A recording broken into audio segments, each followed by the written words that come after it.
Olá, bem-vindo ao meu canal Papo de Exames e de Saúde Integral, onde nós vamos poder discutir e levar informação sobre qualidade de vida de uma forma integrada e que a gente possa disseminar a informação para todas as pessoas que querem melhorar a vida. Meu nome é João Ricardo, eu sou responsável pelo Laboratório João Paulo, mentor em saúde integral, qualidade de vida, psicanalista, entre outras formações, na qual o meu intuito é levar a informação para que você tenha uma vida melhor.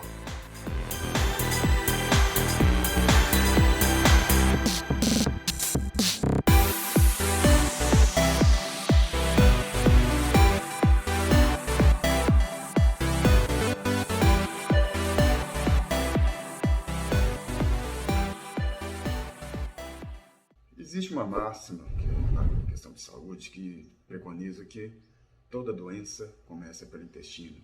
Isso Hipócrates, o pai da medicina, que já mencionava desde o período antes de Cristo, né? Bom, o que acontece? O intestino, cerca de 80% do nosso sistema imunológico, ele é regulado pelo intestino, porque praticamente o sistema digestório como um todo, mas sobretudo o intestino. Então envolve desde as nossas papilas gustativas, os canais, o estômago. Então todo esse conjunto, terminando lá no intestino, no reto, na verdade, ao final, mas todo esse percurso ele é muito responsável pelo nosso sistema imunológico. Porque a absorção daquilo que faz bem ou faz mal advém desse sistema. É óbvio que também há outros mecanismos, por exemplo, a questão da respiração. A gente pode estar inspirando, o Covid é um exemplo disso, que a contaminação ela é via inalação, né? Bom, o que acontece de qualquer forma? A resposta imunológica do organismo ela é muito regulada pelo intestino. Todos os seus mecanismos de absorção de nutrientes ou de preparo do organismo para que combata a uma infecção, uma inflamação ou algo, uma alergia, ela advém de a gente estar com um sistema digestório e o intestino, sobretudo, não permeável. O que acontece muitas vezes aquelas pessoas que têm sinusite de repetição, rinite de repetição?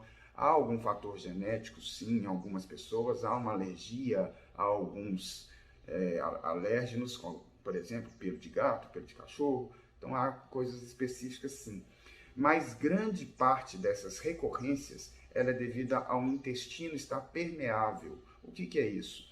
Quando a gente digere alguns alimentos, sobretudo industrializados, açúcares, glúten, lácteos, a gente gera uma inflamação intestinal e o intestino, as células epiteliais do intestino, elas possuem uma característica de que permitir passar nutrientes e travar que não atinja a corrente sanguínea toxinas. Só que muitas vezes, se a gente está com esse intestino irritado, inflamado ou em disbiose, o que seria disbiose? Um desequilíbrio entre no microbioma intestinal, as bactérias do nosso intestino. Só um parêntese, nós temos trilhões de bactérias frente a milhões de células. Ou seja, nós temos muito mais bactérias no nosso organismo, e isso é benéfico, do que células. Porque é uma simbiose que tem que acontecer. Só que essa relação tem que estar boa com bactérias que sejam favoráveis a um bom funcionamento intestinal e com menor quantidade de bactérias que sejam prejudiciais, e daí a importância do equilíbrio, da gente ter uma boa alimentação não inflamatória e ter uma alimentação com boa quantidade de prebióticos que vão fazer com que as bactérias boas se desenvolvam. O que seriam esses prebióticos? Seriam sobretudo os vegetais. Então a gente tem uma série de alimentos que vão, sobretudo naturais, que vão fazer com que a gente tenha um microbioma intestinal saudável, sem desbiose, sem desequilíbrio e sem gerar, então, a permeabilidade intestinal. Essa permeabilidade intestinal faz com que o organismo fique inflamado.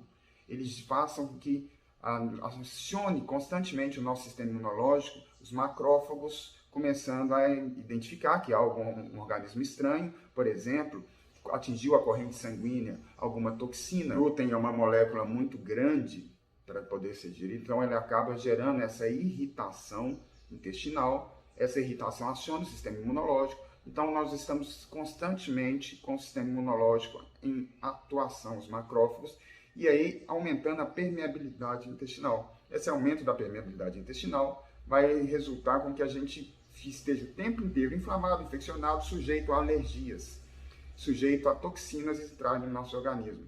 Então, é muito importante com essas pessoas que apresentam quadros recorrentes de rinite, sinusite, tudo que tem ite, né, essas ites, que dê uma avaliada, procure um profissional, dê uma avaliada em como está o seu intestino, mas, sobretudo, que tenha uma alimentação um pouco mais saudável. E em que é saudável?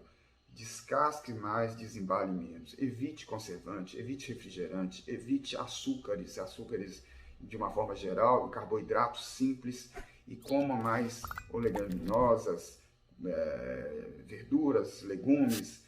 Procure uma alimentação mais saudável e procure ter um intestino mais saudável, que a sua saúde vai agradecer, e com certeza essa recorrência de sinusites, rinites e etc. vão diminuir bastante.